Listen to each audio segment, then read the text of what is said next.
Bollywood star hero Siddharth అందాల ముద్దుగుమ్మ Aditi Rao Hydari recent గా marriage చేసుకున్న సంగతి మనందరికీ తెలిసిందే. కొన్నేళ్ల పాటు సీక్రెట్ గా డేటింగ్ లో ఉన్న ఈ జంట వనపర్తిలోని ఓ పురాతన ఆలయంలో నిశ్చితార్థం చేసుకుని షాక్ ఇచ్చారు. అలాగే వివాహం కూడా కేవలం కొంతమంది సమక్షంలోనే అక్కడే చేసుకున్నారు ఈ జంట. ఇక వాటికి సంబంధించిన ఫోటోలను సోషల్ మీడియాలో పోస్ట్ చేయడంతో ఆ పిక్స్ కాస్త వైరల్ గా మారాయి.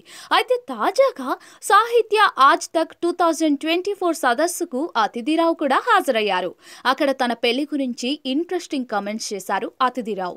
ఆమె మాట్లాడుతూ, మా పెళ్లి పెద్దగా ప్లాన్ చేయలేదు. వివాహం జరిగిన ఆలయం మా పూర్వీకులు కట్టారు. దాదాపుగా 400 ఏళ్లుగా మా కుటుంబంలో భాగంగా ఉంది. అంతేకాదు ఆ ఆలయం నా ఫ్యామిలీలో ప్రత్యేక స్థానం కలిగి ఉంది. అలాగే నాన్నమ్మకు చాలా ఇష్టమైన గుడి. అందుకే వివాహం అక్కడ చేసుకోవడం వారికి దగ్గరగా ఉన్నట్టుగా అనిపించింది.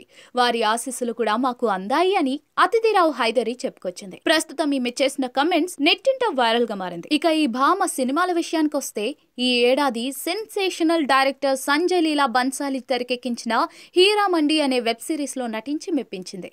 ప్రస్తుతం ఈ సిరీస్ నెట్ఫ్లిక్స్ లో అందుబాటులో ఉంది.